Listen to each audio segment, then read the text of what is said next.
is up, RetroManiacs? Welcome to the Retro Card Chat Podcast. My name is Mike, and I am from the Mike's Retro Trading Cards. And I'm joined by two men that are looking good. They're feeling good. They're smelling good because they just showered with their $250 bar of soap from Sydney Sweeney's game-used bathwater. That's right. They are Joe Day and EP Eric Bahalik. How you doing, guys? Joe, you got one of those too? I was like, are we sharing one? What's the... These were sold for $8 a bar. Okay, in case people don't know, we won't assume people know. Sydney Sweeney apparently took a bath. Actress. Very popular actress. And she took a bath and they used her used bath water to infuse into bars of soap. And they sold them for $8 a bar. And now apparently they're selling for like $250 a bar. Wow. Limited edition. So, I mean, with her used bath water. You got to pay the price. There are a lot of that feels sickos. That feels like a very 2025 story if I've ever heard one. Yep. Like, holy And that's crap. why you guys look so good today, because you clearly showered with yours. Yeah. The crazy thing is, like back in the day, this would be something like some crazy person would do they'd find a way to get their bathwater or whatever, get their hair or do whatever. No, I think she like came up with this, right? And sold it herself, right? Like it's all like supposedly legit. Like that's 2025. More power to all the people taking advantage of the sickos in the world instead of just letting them be sickos and get nothing for it. Yeah. Way to take Coming control soon, of the situation. EP bathwater shampoo. Wow. Oh like boy. bacon. It smells like bacon. Only available in the Mike's Retro Trading Cards merch shop. Yeah. They officially licensed. Yeah. Yes. But on the back, you can find knockoffs somewhere, but then get the good stuff. It's got to be at the real stuff. On the back, it does say this shampoo is not associated to any game, event, or shower. Right. So I don't know. Maybe it's just a bar of ivory soap. I don't know. But.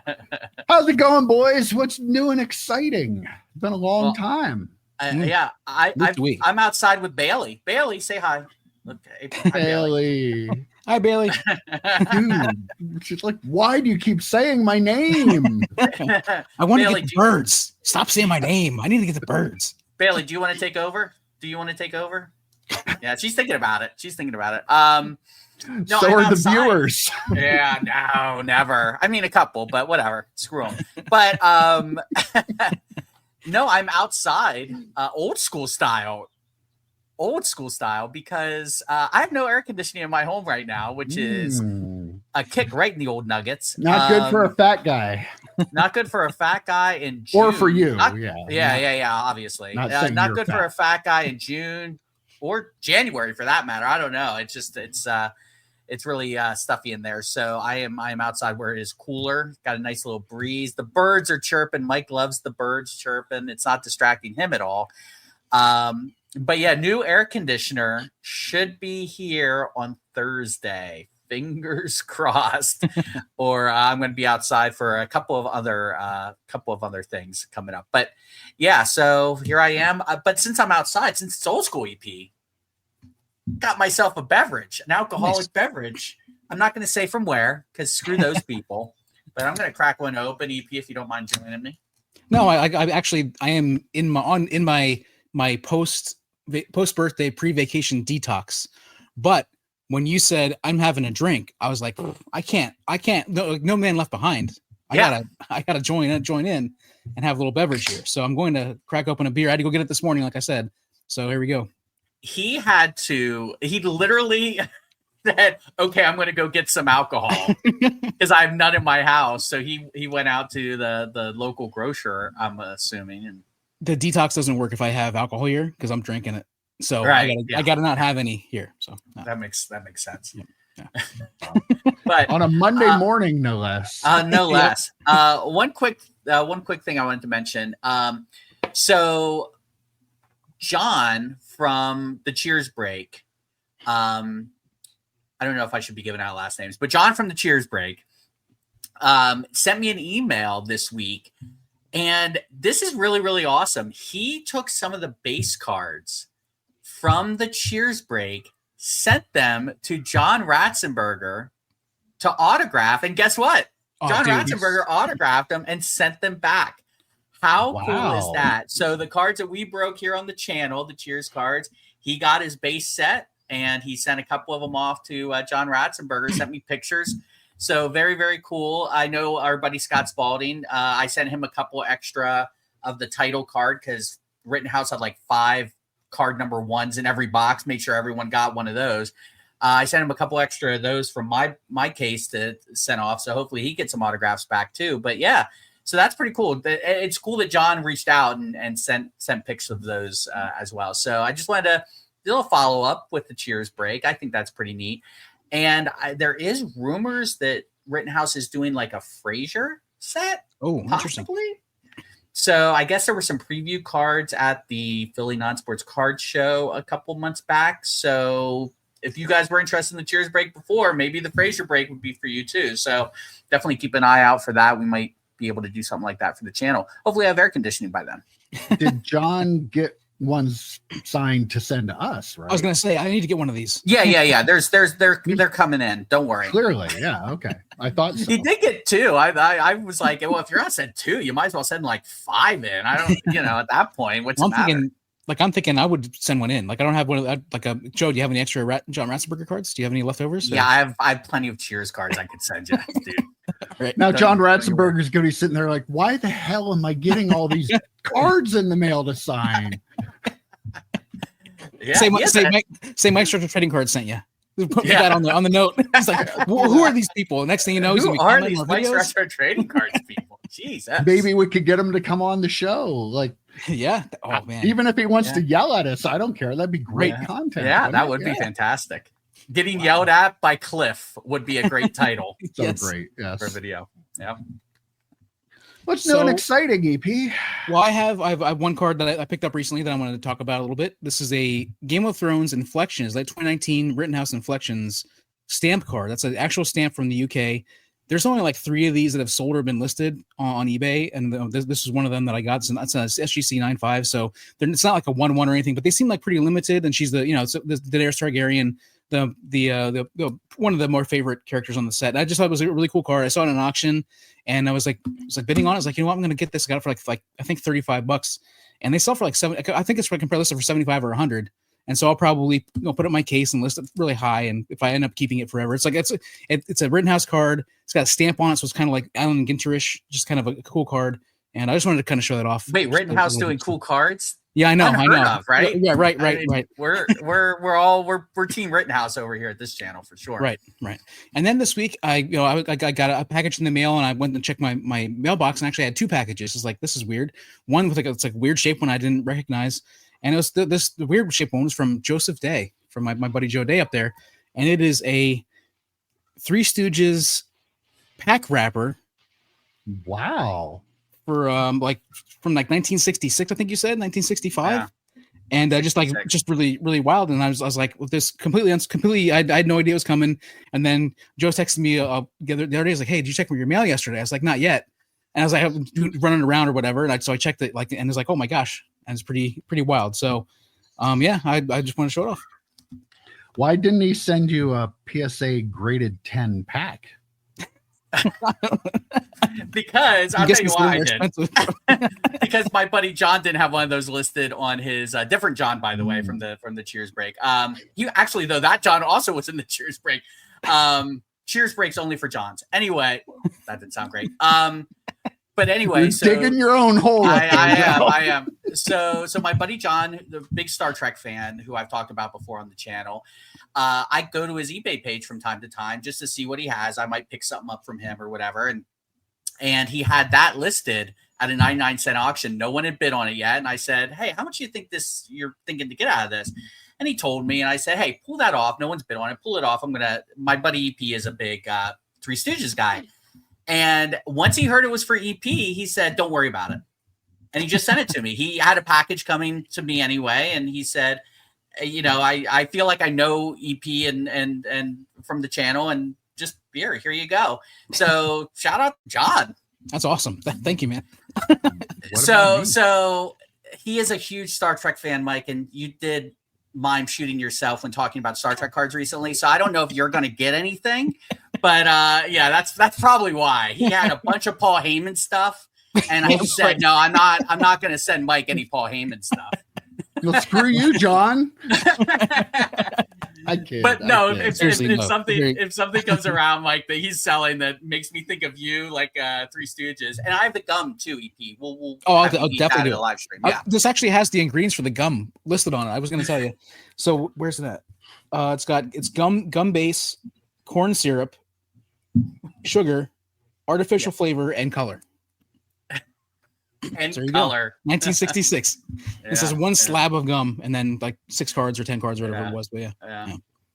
Well, thankfully the mail wasn't picked up yet, because I was going to send John some of my brand new RetroManiacs stickers here, but they're not going in the mail now. He's not getting these. Look at those. This is my big pickup of the week. I got my RetroManiacs stickers. Yes, these are the coolest things ever.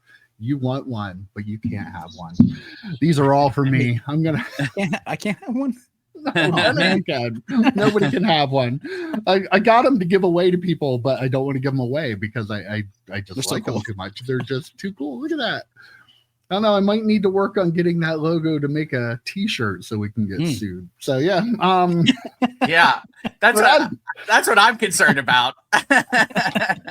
It's just a font. I don't think Hulk Hogan seems, I mean, whoever that logo is mimicking seems like they might be litigious. I don't know. They seem like the litigious type. Maybe he'll sponsor the beer we drink. No, please no. Yeah, but I finished up my pack stack sale. You see a whole bunch of boxes behind me. Hopefully next week you won't see any of those there, because I have to start the gigantic task of shipping everything. So yeah, if you don't hear from me for the next week to 10 days, this will be why. I'm going to be buried under packs of cards I'm trying to get shipped. But I appreciate all the people.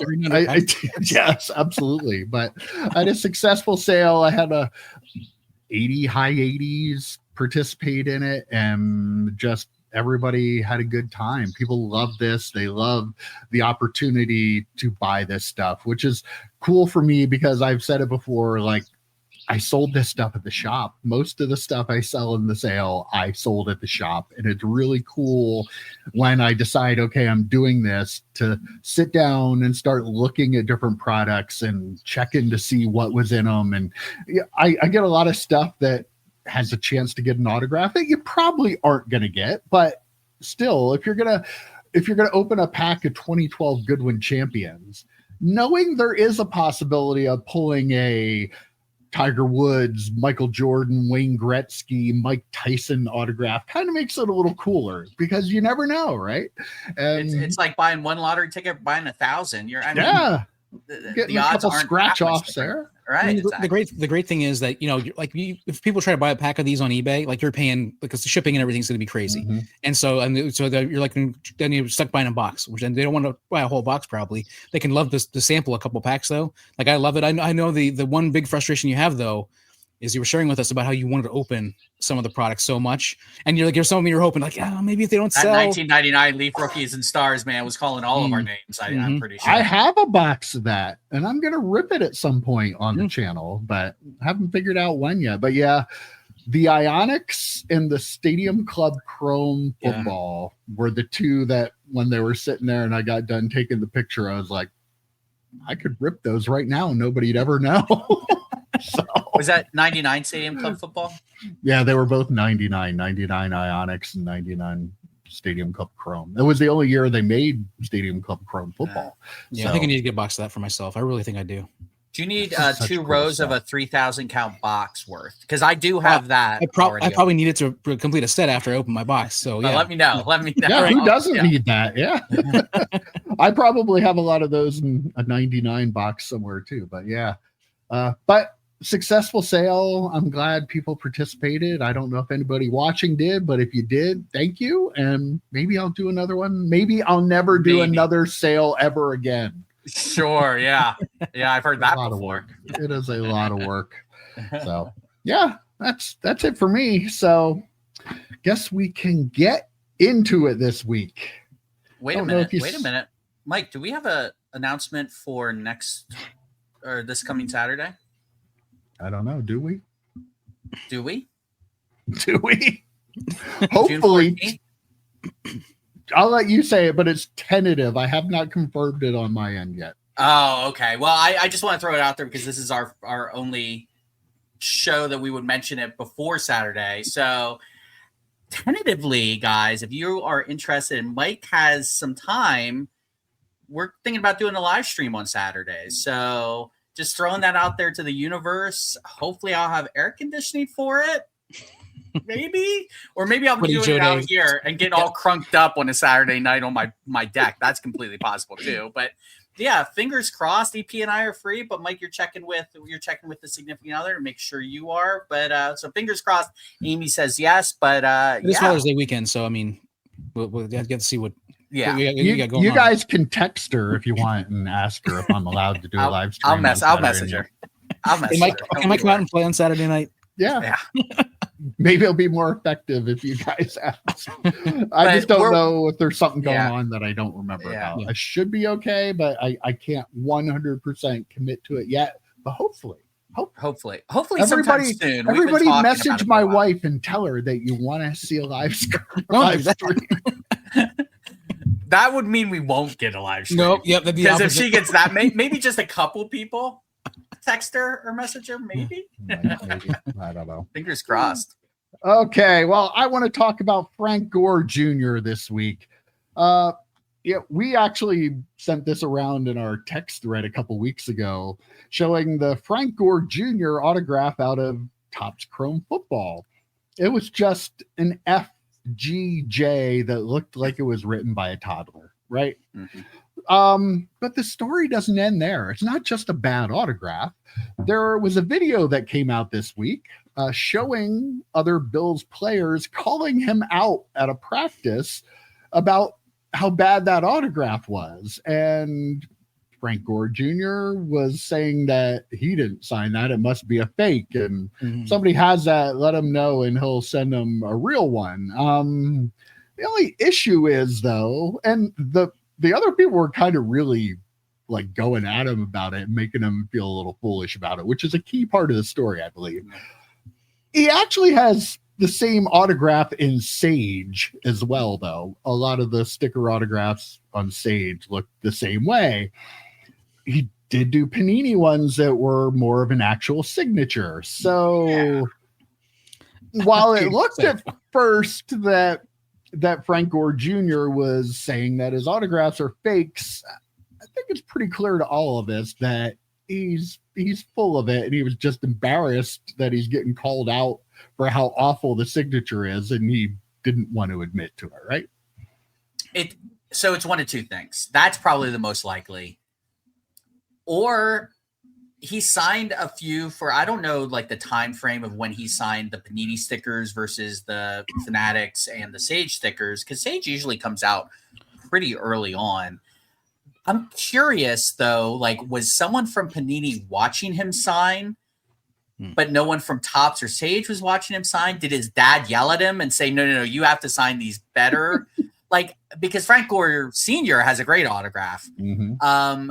Or was it that he just didn't sign them and then someone else did on his behalf and he didn't remember telling them to do that, or his agent just had someone else do it? I don't know. There's a lot of like possibilities here, but one of two things is true. Either these are fake autographs.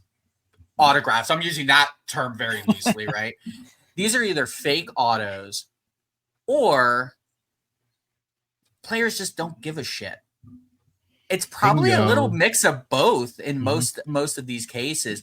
And I'm not going to lie. I watched that video and I'm thinking to myself, I wish I knew who all these Bills players were, because I'd love to see what their autographs look like as they're busting his balls about it. Because I guarantee you, I've heard, like, I think someone was complaining about Keon Coleman's autographs.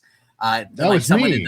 Was it you? Well, no, someone commented on the video, why don't you ask Keon Coleman to do his autographs right too? There was an article about this too. I believe it was in the Atlantic, and Keon Coleman was in the article Yet, if you look at Keon Coleman, he clearly had two different signatures in the Topps Chrome set too. So him having any kind of say about it is a little fishy, because one looks a little more like your stereotypical 80s girl kind of handwriting. Like, did his girlfriend write it? Like, we've talked about this so much. You're sending sheets of stickers to guys and they're saying, yeah, I signed it. They're not. They are not signing these. They're having other people sign them. They might sign some, but they're having other people finish it because it's too much and they're getting paid for it. And there are a lot of fake autographs being put into packs at companies. I'm sorry, at some point, the company themselves has to be held responsible for it too. Mm-hmm. Maybe sending a signed affidavit that you aren't going to enforce is really like not having anything signed at all. Clearly, we did this story a couple months ago where the one person that worked for Topps said, we can't really do anything about it because the agents will get mad at us and they won't sign. So that says to me that you're knowingly putting autographs in that may or may not be real. You're at the very least, you don't know for sure that they're real. All you know is the player saying it is, but you're not going to enforce it.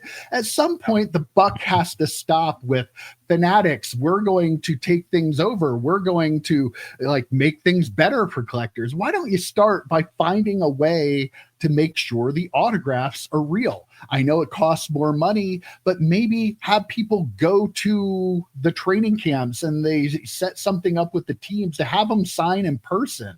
We can't just keep doing this and putting crappy autographs that may or may not be signed in packs and saying on the back, these are real. That's the problem I have with it. Here's the other part of that too. All the agents won't work with us. Okay, then we just won't have fake It's not like the agents working with you are getting good autos, right? So fine, your players.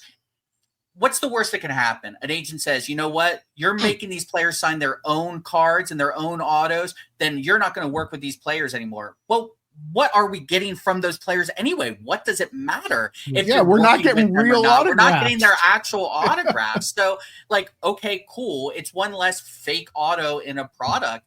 And, at the end, and I think I was sitting here on this deck when I said it before, COVID was the reason companies like this got away with it. They sent stickers. They sent we can't made it a lot worse.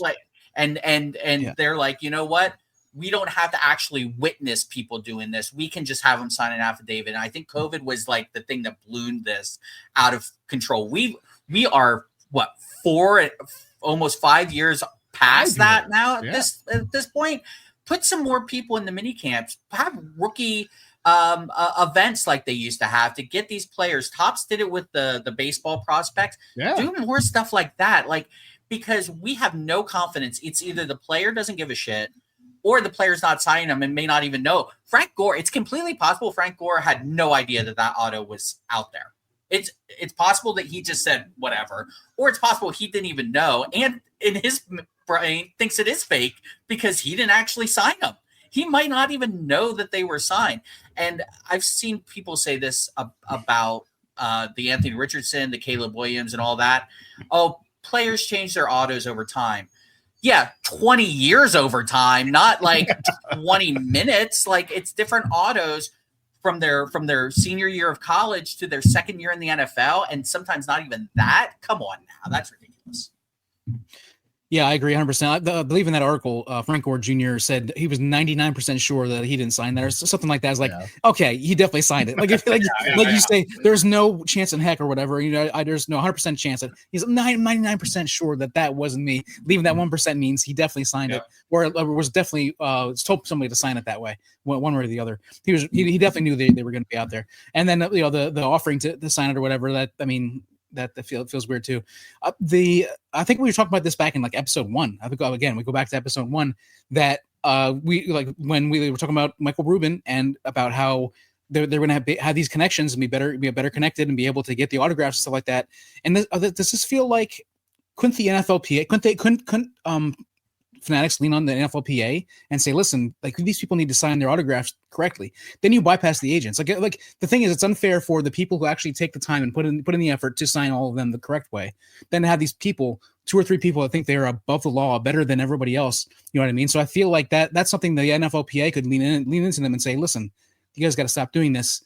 That would be something that could help in the situation. What percentage of people, what percentage of athletes do you think either A, don't sign their auto, or B, don't give a shit what their auto looks like at this point? Is it 50-50? Like, how many athletes actually sit there and care what their auto looks like and will, from auto number 1 to auto number 10,000, do it at least similarly from 1 to 10,000 and actually put some care and effort into it? I don't even know if it's 50-50 at this point. I mean, the autos that we see coming out of boxes, I watch a lot of rips, EP, like Silver Sports and those guys. Man, most of the autos look horrendous. And, you know, we can talk about kids not being taught cursive or things like that. I get that. But, like, there are some that just look really, really bad to the point where George Pickens, he's going to take a drive-by as he should. He's one of the worst. It's a line and a dot. I don't know how that's Pickens. I don't know what we're doing here. I feel like my thought on this probably changed quite a bit from back when we talked about that in episode 1. Like, I bet you it's 25% of people actually really, really care. They take their time and do a really good job. And again, these numbers are, I mean, I'm just, you know, spitballing. 25% say that. 25% don't care at all. 25% are just like, I don't care about this. There's a middle 50% that care enough to kind of put in some effort. But I feel like it's like there are definitely, like, I feel like there are two sides of it. And I feel like I've said this before. I think with the way the hobby is right now, there are probably a lot more athletes that are in the hobby to be in the hobby. And those are some of the people that care a lot about making sure that their autograph looks good, because they care about the hobby and they care about having their autograph, their, you know, kind of like a window into their soul, kind of. A lot of people. AJ Dillon has a great auto. Just throwing that out there. You know, you can tell he's in the hobby. He has a really great auto. Yep. So I feel like that's like kind of where we are, if you're asking me. Mike, what do you think? What percentage? I don't know. I think you're kind of on. I feel like, I think you're on to something with the 25% that care, 25% that don't. And I think the 50% are the ones that care till they get to a certain point and they still have this many to go, and then they don't care. So yeah, it's clear that, you know, a lot of them don't care, or I still think a lot of them just have other people do it for them. I don't think they're doing this at all. And the problem, like, the players are now, the new deals with Fanatics, players union and everything, they're all part of this together. They profit by the hobby growing, not just the individual amounts they're getting paid to sign the autographs, which are probably going up too now that Fanatics is taking stuff over, but like they all collectively benefit from this. So at some point, they have to change I don't care about this thing, because if this is going to be a legitimate hobby with all the money that's being thrown around in it, like, there are people that still care about what the autograph looks like. They want to get a George Pickens autograph that you can read George Pickens and it looks like his signature, not just some scribble. Like, I don't want that stuff. And I know there are people in the hobby that don't care because they're just assigning a dollar amount to it. But that end collector probably does care. If you say you don't care, okay, let me have 2 George Pickens autograph, one that has the little scribble and one that has a nice signature, and I'm selling them to you for the same price. Which one are you going to pick? Yep. If you're going to pick the nice one, that means you do care, whether you don't realize it or not. So I feel like there's so much more that could be done with the leagues, like you were saying, Joe. Like, they have to, at some point, have something in place to get these players. I understand they sign a ton, but at the same time, they get paid for every single one they're signing. So I don't. If you don't want to get paid for it, then don't sign them at all. Just don't throw crap out there that somebody who really likes you as a player and they want to collect your card and they want your autograph, that should mean something to you. Like, there's a fan out there that cares. You should care a little bit about that fan. Could you guys imagine saying, yes, I will do X, Y, and Z for $100,000 or $50,000 or whatever, and then just half-assing or having somebody else do it? Like that's essentially what they're doing, right? And so hurting the fans, like. And Frank Gore is an interesting, because I was going to say, Frank Gore was what, a 6th round pick or whatever, so he might need the money, but he doesn't because he's Frank Gore Jr., right? So, but like a 6th or 7th round pick, they should be looking at this being like, oh, wow, I really should put some effort into this because I'm getting paid probably more than I make in a year as a football player to do these autos. This is kind of crazy. And just before anyone comes at me in the comments, AJ Dillon's autograph is initials, but it's like swooping initial. It is, and he's been consistent. I looked at a bunch just now just to verify. He's been really, really consistent with his auto. And that's another thing. That's another problem to talk about because if he's at least consistent with it from day one to today, I would prefer that, and I'm going to throw even some shade at, I'm an autograph collector. I love autographs. I can talk about this because I don't have them behind me today, but like, I don't collect current Patrick Stewart autographs because he signs them piece two. Now that's an arthritis thing. Frank Gore Jr. does not have arthritis. That's an arthritis thing. So I get it. But to your point, Mike, I'm going through, like, I have all the Patrick Stewart autographs from Star Trek. What am I doing now? I'm just seeing if I can upgrade them. Upgrade the autograph, not the card. I don't give a shit about the corners and the edges. I'm trying to upgrade the actual autograph. If there's a streaky one, I'm going to try and replace it with a non-streaky one. So end users care about this stuff. If you're a fan of Frank Gore Jr., a fan of where he went to college, a fan of his dad, and maybe you want to have a dad-son auto kind of thing, you're going to be really disappointed if you get him out of a Topps Chrome product versus weirdly a Panini product. I would think those things would be opposite, and they should be because of Michael Rubin's connection, like you mentioned, EP, with the Players Association. Topps should have the autographs that look good, not Panini. And that's happened with Caleb Williams. I think his Sage autographs are better than his Topps autographs because he actually signed out Caleb Williams. It's crazy. Yeah, just quick on your thought about the AJ Dillon being just initial. Like Frank Gore Jr.'s looks like they're written by somebody who just learned how to write letters for the first time. Yeah. And AJ Dillon actually puts effort. Like there's a difference between initials that are effort and initials that are just somebody printing letters. Yeah. Could you imagine a Frank Gore Jr. dual autograph with Frank Gore's signature on top and then the edge? I want that card. Is the person who's putting the stickers on that dual auto, which I'm kind of surprised. I think Frank Gore Sr. does have autographs in current Topps products. I'm surprised they don't have a dual auto, but the person putting the stickers, we joked about this, that they're making minimum wages slapping stickers on cards. They don't care. Could you imagine the juxtaposition of those two things on one card? That just tells you the difference of generations right there. Oh, well, that's not the only autograph out of Topps products that's in the news this week. So for quite a while now, PSA has not been authenticating autographs of Lionel Messi that were pulled out of Topps products. Joe, you had texted me earlier this week about Topps Dynasty Lionel Messi card, which is their super high-end set, and another autograph out of a high-end product that PSA couldn't verify the authenticity. Well, apparently now Topps are going to replace the Dynasty autographs following, and let me get this, I want to say it right, quote, an internal investigation into the authenticity of the card. There's so much to unpack here. I don't even know which way we want to go with it, but I do want to point out that he has had cards from at least 5 other Topps sets that PSA has failed to authenticate. This has been an issue going back years. Topps just ignored it, but now all of a sudden, after an internal investigation into the authenticity of the cards, I want to know what that means. Hey, Joe, are these real? Oh, wait, no, they're not. Oh, crap. We better do something about that. Like, why is it now that they're going to change it. And I don't know if they're going to replace other ones. I feel like if you're replacing the high-end stuff, you got to replace all of them that PSA wouldn't authenticate, right? They clearly have known for years that they are putting autographs of Lionel Messi into their products that have, to be nice, questionable authenticity. If I want to be mean, you're putting ones in are fake, but they're clearly made the choice over and over and over to do this, and now they're admitting that they did.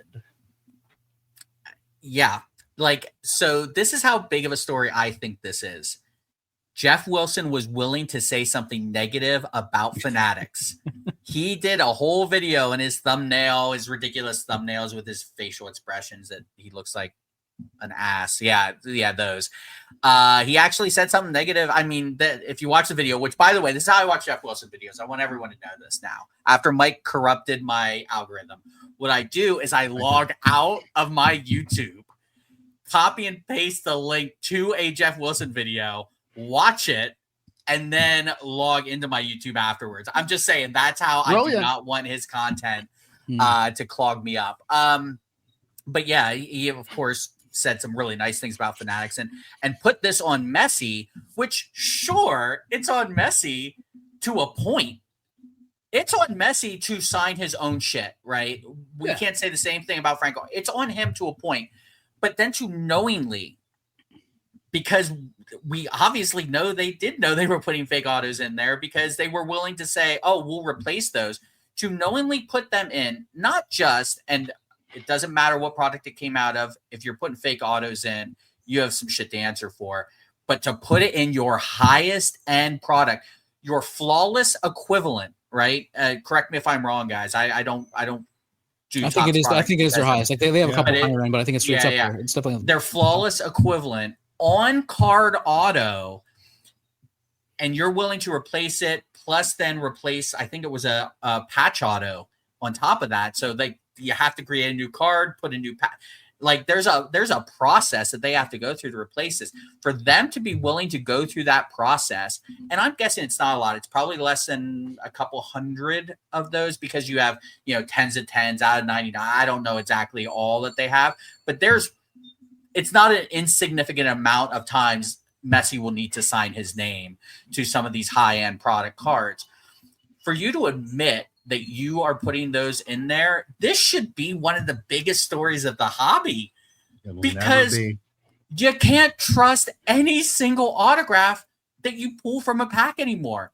To have one of the biggest stars in a sport, a GOAT in a sport, that you are saying those autographs are probably fake.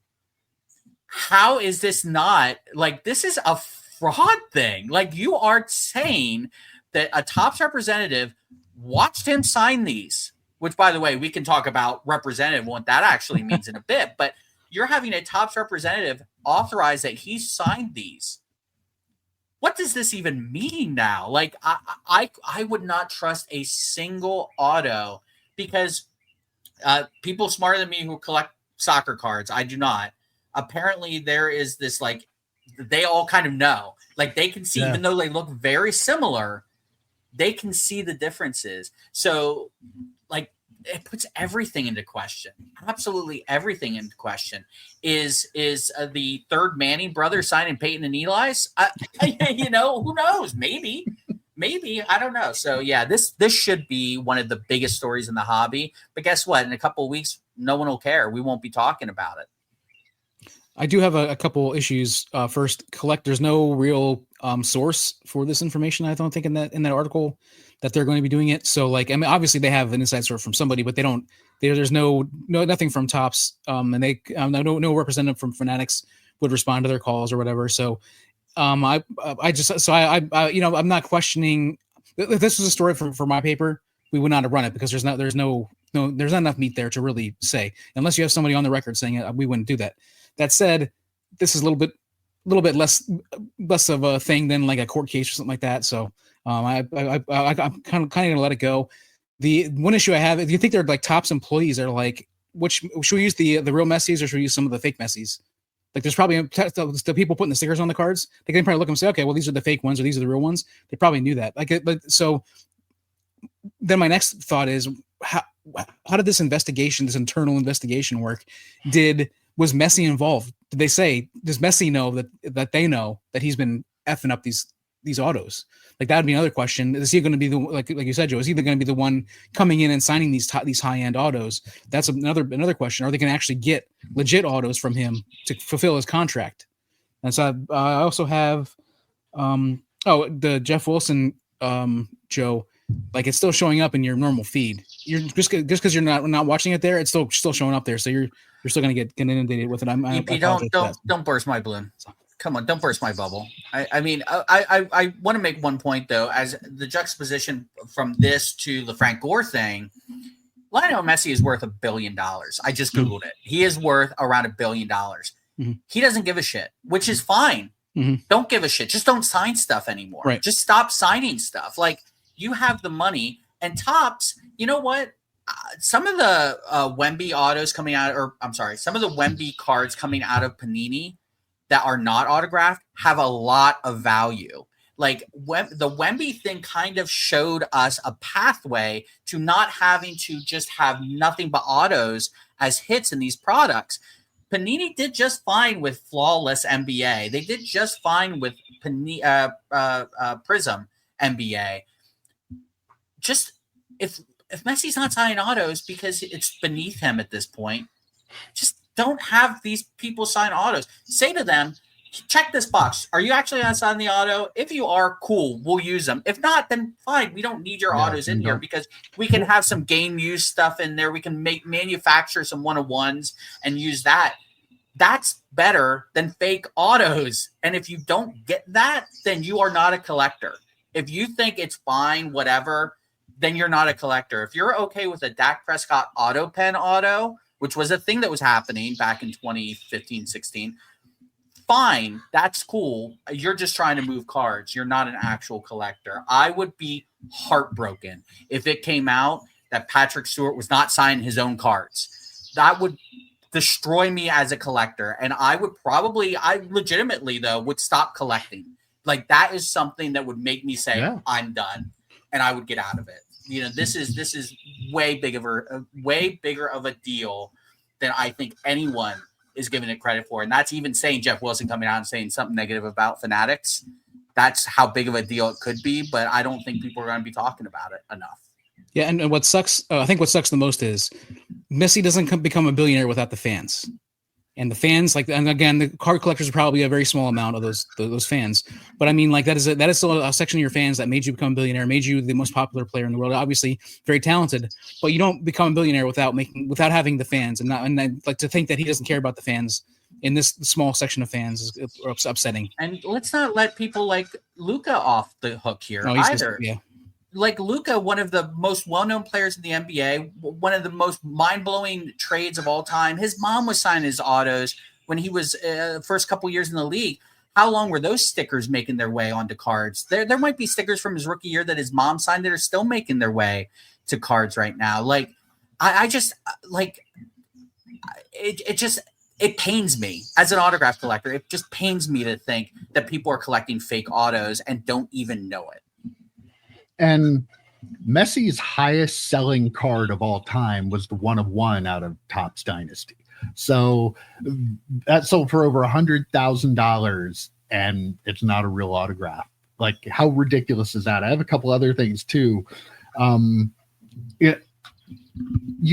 So many times that you read about these things, the media outlets that try to cover it, it's always the same thing. No response. Topps had no response. Yeah. Like, they never respond to any of this stuff. Like, they can come in, like, again, we go back to episode 1, like listening to Michael Rubin's words about how he wanted to change and how this, like, was always an old boys network kind of thing and wanting to bring something new. He's just like everybody else. Fanatics is just like everybody that came before them. They're just something goes wrong, just forget about it. Collectors will forget about it, which is true. But if you want to be what you sold you were going to be how can you not respond to anything? Wouldn't it be nice to have a company, EP, let me know. I just wanted to say that typically, in my line of work, we have to make phone calls about X, Y, and Z. Typically, when you call and somebody says no comment or no, I don't want to comment on this at this time, that's an admission. Yeah, of whatever you're calling. Right? Yeah, it's an admission. Yeah, and we won't see content about this because there are a lot of people on YouTube that now, if you break or you have a card shop or you open boxes of cards and you buy direct from Topps and Fanatics, you will not say bad things about them. That has Fanatics buying Topps and taking over the industry has had a huge impact on content creation and has really silenced like a lot of voices that are the biggest voices. A lot of watchdogs. Yeah, silenced a lot of watchdogs in this house. Yeah, there's so many people that have done complete 180s that used to want to point things out and now, well, I can't say something bad because I might lose my money, my share of this scam now. So it's just disgusting. And it's sad that the smaller people like us that aren't financially tied to Fanatics in any way can say how we feel about it when everybody else. Jeff Wilson saying, and I wonder if he cleared it in advance with Topps, like what he was allowed to say. At the end of that video, he did put most of the blame. It felt like to me anyway. Yeah. I am jaded because I'm not a Jeff Wilson fan. So if someone else watched it and got a different perspective than me, that's fine. Comment below. But like to me, it really did feel like, okay, I'm gonna give Fanatics a little bit of shit just to make me look objective, but I'm gonna put most of the blame on Messi. And that's kind of where it came from. And I'm like, no, Messi is not the problem here. Messi is a symptom of a much, much bigger problem. Because if Messi's doing it, one of the greatest of all time, who else is doing it? Frank Gore Jr. is doing it. Yeah, Frank Gore Jr. is doing it. But that's the internal investigation that I need to have. And it goes back to what we were saying on the last topic. Send people out. If you're going to get Messi autographs that are worth $100,000 in your product, fly someone to a goddamn game and get him to autograph the stuff afterwards or at a practice or something. You have the money, but the problem is you don't want to spend the money. It's easier just to mail the stuff and then have them mail it back. This is the problem with autographs being the most important hits in products. Take a page out of what Panini had to do with the Wemby stuff. Do that for the future. Stop having these people who are faking their autographs in your fucking products. Yeah, Joe, I think you said last week or a couple weeks ago, we called it like the junk autograph era or something like that because of how many autographs are out there. And I think it seems to me that the solution would be to not give them 10,000 sheets with like 10,000 autograph places on them and have them expect to sign 100,000 autographs every year. Like that seems like that's the issue. I mean, the thing is that that's part of their business model and just making them tons and tons of gobs and gobs of money. So they're probably not going to do that. But I think that's probably the answer, right? Make autographs limited again. Like make them what they were back in the 90s when it was like lucky if you get one in a box, right? There were some products you're lucky to get one in a box. And it's never going to happen. I know, never going to happen. The toothpaste is out of the tube, as I like to say.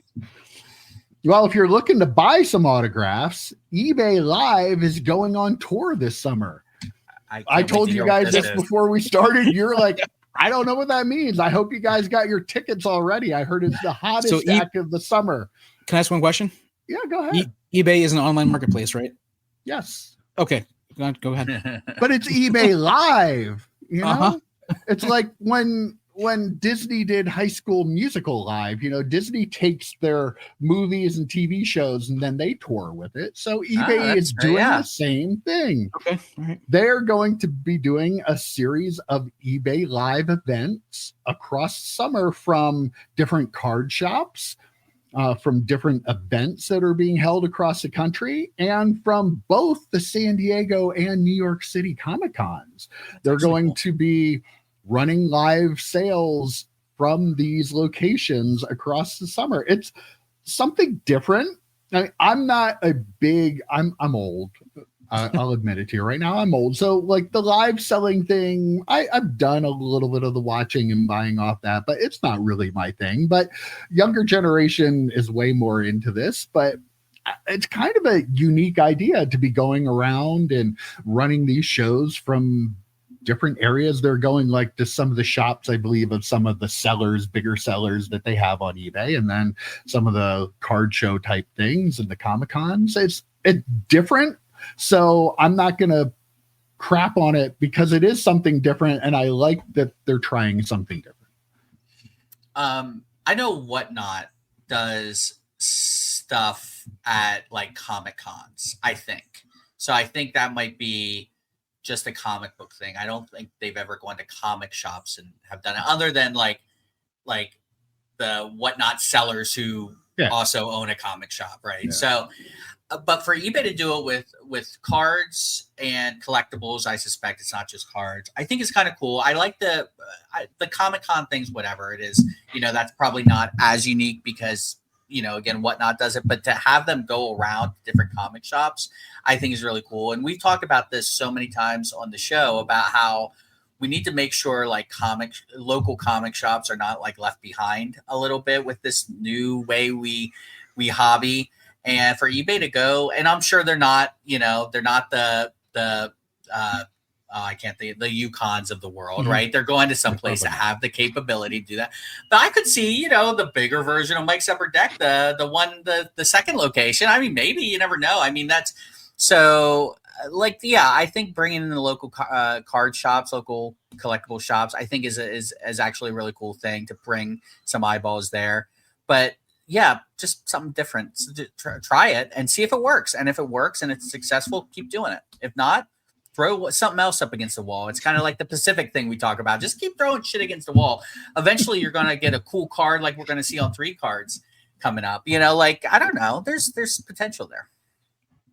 Yeah, I mean, it was I was joking before when I said about the eBay being, because it is an online marketplace, like what's going on. But it's a really cool idea. I do like it. It's unfortunate that it won't be coming to our ears. And Mike, did they contact you? Have you been? I'm in negotiations with them, but I'm not allowed to talk about it. They're thinking about coming into Mike's Retro Trading Card studio HQ. Here. Yeah, you're up here with your fee, and they're down here. You got to come.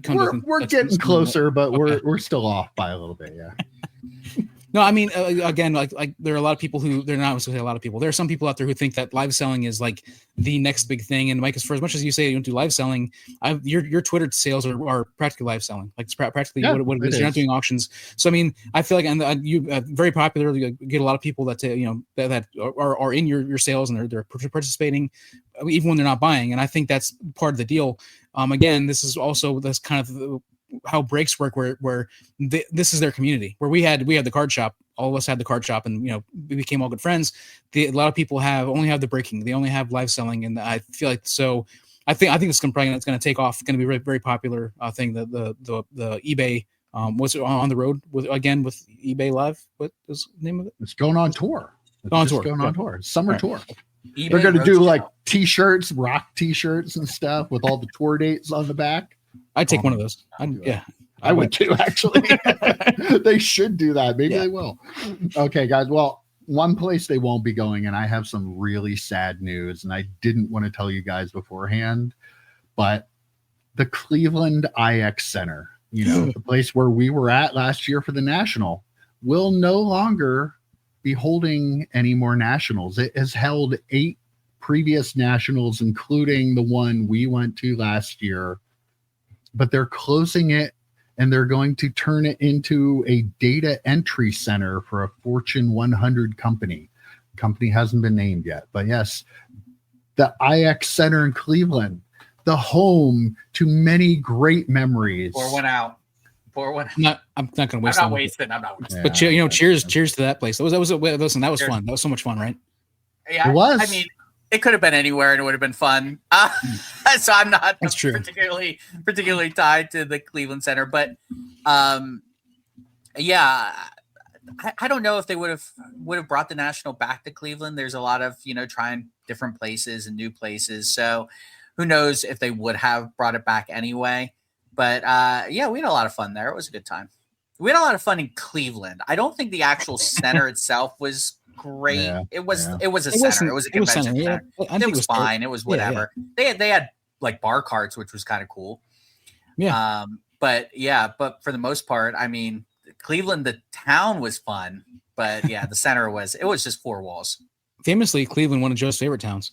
But yeah, I mean, one of the things that I said, what I was wanting to bring up on the last thing, but then also was thinking about it because of the show. Like, I hope the internet is better at the Comic Cons than it was at the two nationals we went to, right, to do live selling. But yeah, it's a little upsetting to see that place go, just because we've gone to two nationals together as a group, and that was the second one. I thought it was a lot of fun. We had, obviously, like, a lot of people complained about the bathrooms, there not being enough bathrooms, that sort of stuff. We had access to the downstairs bathrooms, and the road in was that was an issue. Yeah, that was those lines of people that were waiting to get in. And by the way, the reason people were complaining about the bathrooms is because convention centers like that are not set up to have 99.9% men. Right. Like they are built to have the women's bathrooms were not that busy. Right. People were flying right in there, but yeah, it was that was the issue with that. But yeah, I mean, I don't think there's anywhere else that they could have in Cleveland. Which kind of good. Put it in different places. Just try other places out. We don't need to go to Cleveland again anyway. No. Detroit, Atlanta sound like fun places too. So, did you hear they're doing a Caitlin Clark downtown, her first ever downtown insert in 2025 Donruss WNBA? Think this card's going to be popular? Yeah. It might be EP's first downtown that he tries to purchase. No. Yeah. I mean, again, we were just talking so much about autographs, but here is huge excitement, not for another Caitlin Clark autograph. It's for an insert card. Like, this just confirms that there are ways in this hobby for manufacturers to get collectors' attention to go toward things that aren't autographed, that don't have a piece of fake memorabilia in it. There are cards you can make that make people really happy to get, that are a huge hit out of your product, and it doesn't have to always be autographs. This card is going to be a huge chase for people, and this is going to undoubtedly be one of her most popular cards. Yeah, absolutely. I mean, Panini, for all their flaws, and they have a ton of flaws, downtowns, kabooms, color blast, people love these chases. And I think she already has a color blast, if I remember correctly. Yeah. So I don't think she has a kaboom yet, but this, I wouldn't be surprised if they do an absolute WNBA at some point, so you can chase kabooms. I mean, the first year downtowns, we talk about Caitlin Clark as this figure who could transcend sports and really put WNBA on the map. She's injured now, I believe, which might be softening her market a little bit, but it's not going to stop them from chasing these downtowns. Like, yeah, these are going to be massive, massive hits. And shockingly, Panini has not bastardized these as much as they have other things, and as much as Topps is with some of their stuff.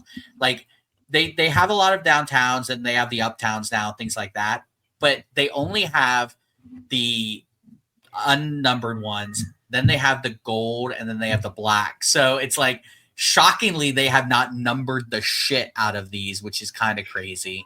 Yeah, give it time. Give it time. Yeah, they're gonna need money here in a couple of years anyway. But yeah, this is going to be a massive hit. And maybe I'll buy some.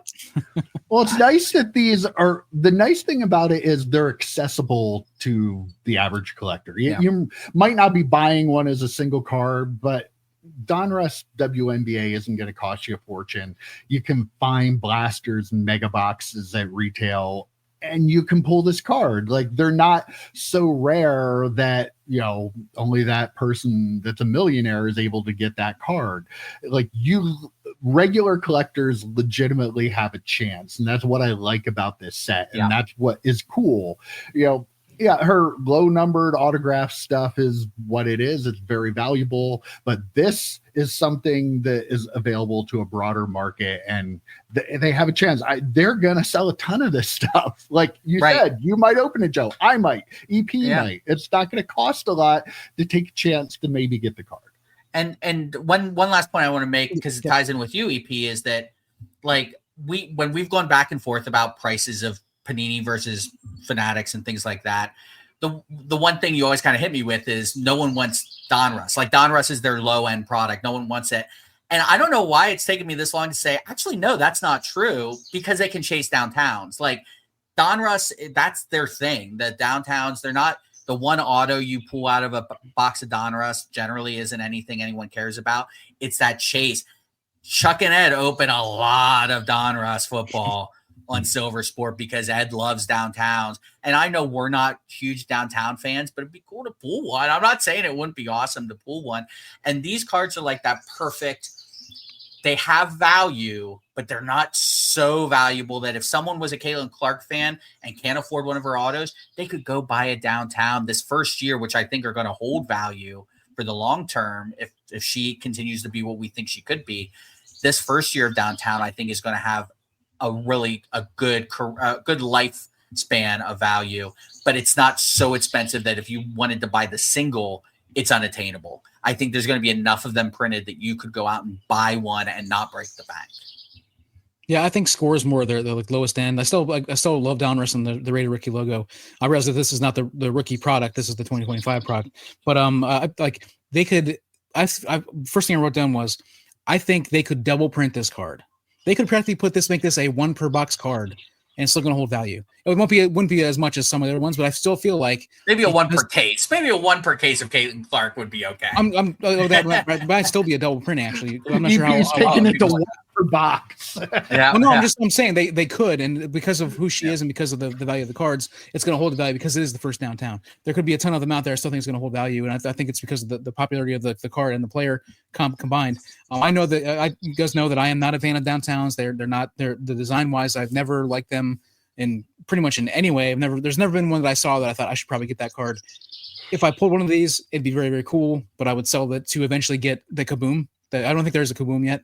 I would get the Kaboom because it looks like the Prisms from back in the day, and so I could bring myself to buy one of those from Panini.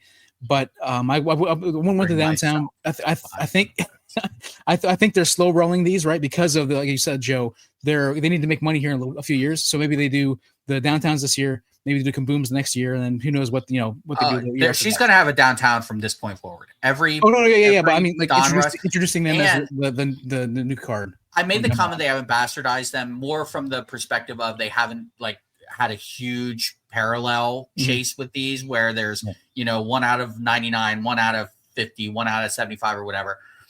Where they have bastardized them is if they make an optic, she will have optic versions of that downtown. If they make it clearly, she will have a clearly version of that downtown, which again, to your point, EP, doesn't really matter because get as many of those out there as possible because give the people what they want.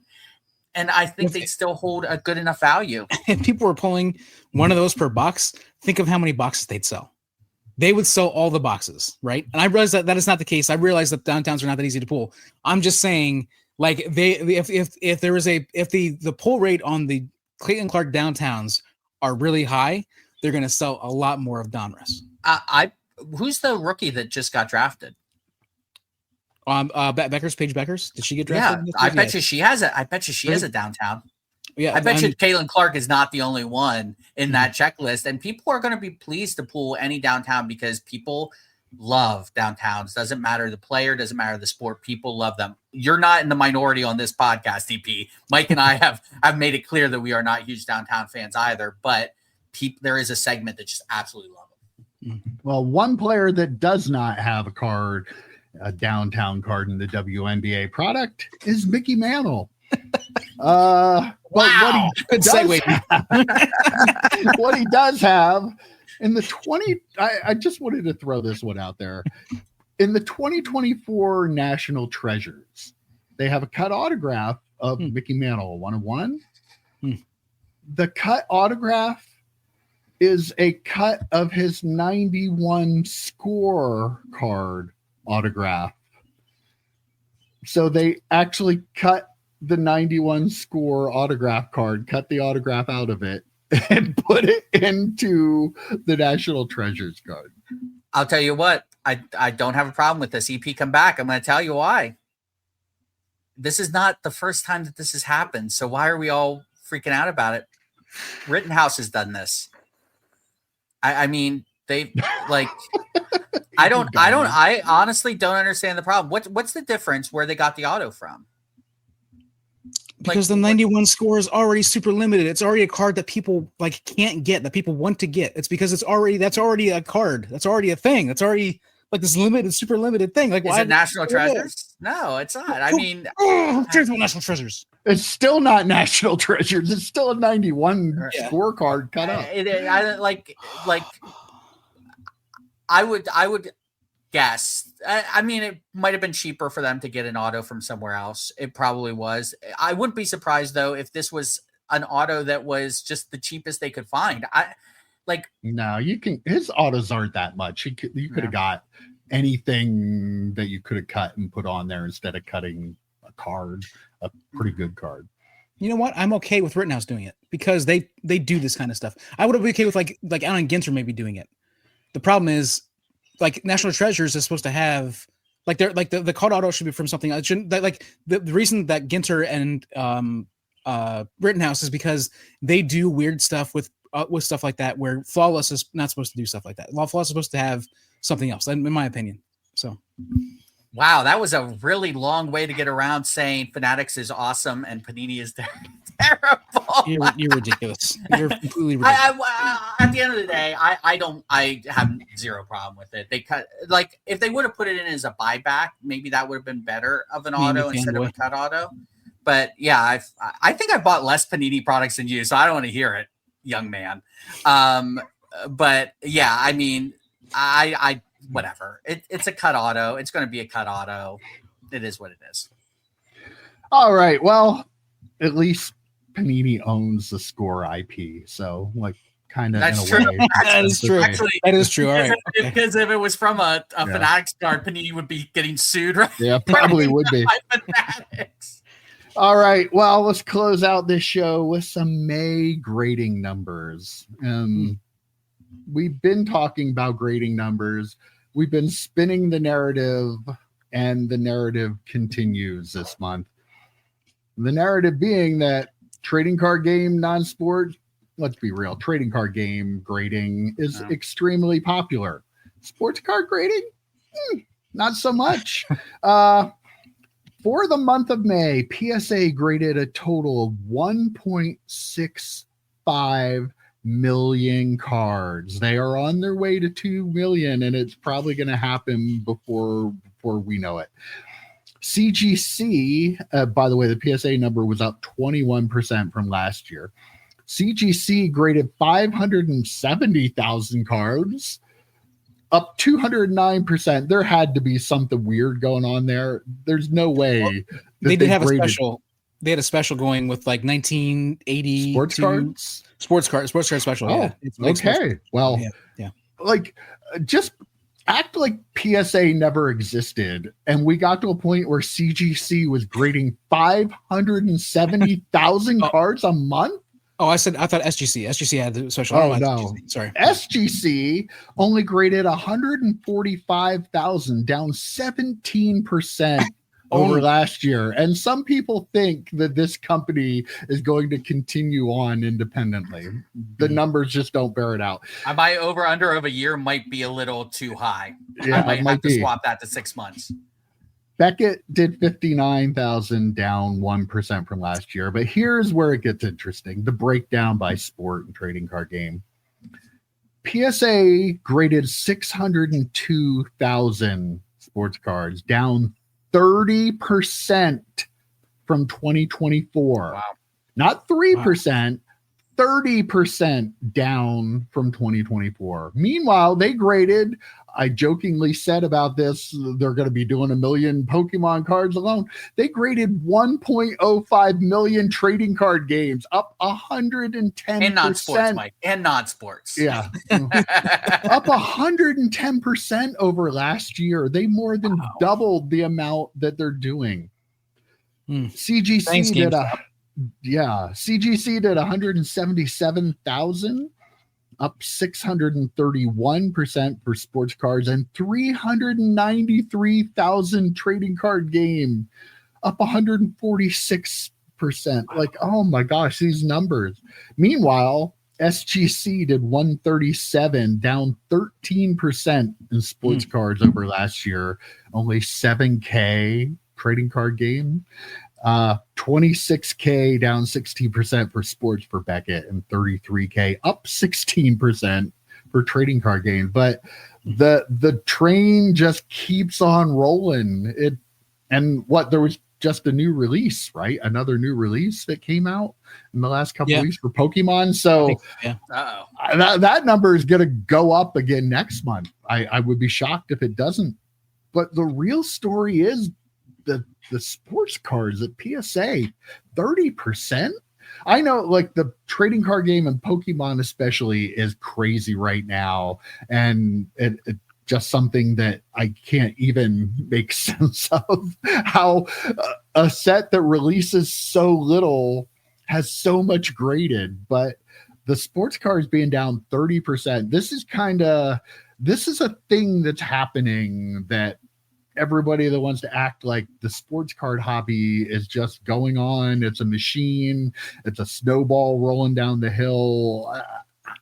I think you're starting to see some declines in the grading, which has to be a symptom of an overall issue with sports cards right now. 100%. The one thing I did want to mention too is I did the math on all the other grading companies. As soon as you said, imagine if PSA wasn't around, that's like almost 800,000 cards graded from the other companies. So again, if you told us 10 years ago that the sports card grading complex, or the card grading complex, I guess, would be at 800,000, you'd be like, oh my God, what is going on? What is this craze? Why is this happening? Oh, and we failed to mention there's a company with over 1.5 million cards also being graded. Like, what? This is absolutely ridiculous. The word you used, symptom, is a really a good phrase there to use. A symptom of the issue. I think people are, it's not that they're grading sports cards less. It's just maybe they're just not as interested in sports cards. They've moved on. I mean, we talk about this all the time as collectors moving away from sports cards a little bit more. I think investors are seeing that collectors might be moving away from sports cards, and they're like, well, I should put some of my investment money into the things people are moving into. And as much as we roll our eyes, and we all do it, and we should, because he's ridiculous, Gary Vee has done that too. And Gary Vee did make the sports card hobby boom. I think he's starting to make the TCG non-sports collectible hobby boom too, because when he talks, Mike, you're shaking your head. When he Gary Vee did not invent Pokemon. This is all Pokemon. This is not Gary Vee. This is Gary Vee getting into something that's kind of like Pokemon to try to latch himself onto the train so he can be the caboose and get pulled along with it. This has nothing to do with him. This is Pokemon. I think him moving out of sports cards he got out of it because he made his money and wanted to make his money. Yeah, no kidding. Like, I think we're saying the same thing. Like, investors moved past sports cards. We're well past that anymore. I don't think we disagree on that. Like, investors are not putting their money there because collectors aren't. The end user is not putting their money there as much anymore. I don't think there's any argument there. Again, I've said this a couple weeks, maybe in a row. At least, like, I think I said it last week. One of the crazy things for me is, like, the resale value of a lot of Pokemon cards, even in PSA 10s isn't that high. Like there are some cards obviously that are rare that go for a lot of money, and then there's like a lot of $25, $30, $35 cards. Yeah. So a lot of these people just doing it just for their own collections? I'm just, are they doing it for that? Remember that they were talking about that repack that was going on, but like it was like so many shows ago we talked about this like Pokemon repack that was going on. So maybe it's for that. Who knows? But the 30% decline of the sports cards, like that is. It almost feels like there should be an opportunity there for people who want to grade sports cards now. You should start seeing some deals, that sort of stuff, maybe for grading those cards. They're not that they're not making money already as it is, but I mean, they could see pushing that. But I feel like there was this tidal wave with Caitlin Clark and Victor Wembanyama. And, just in grading in general was like the sports cards was going like through the roof.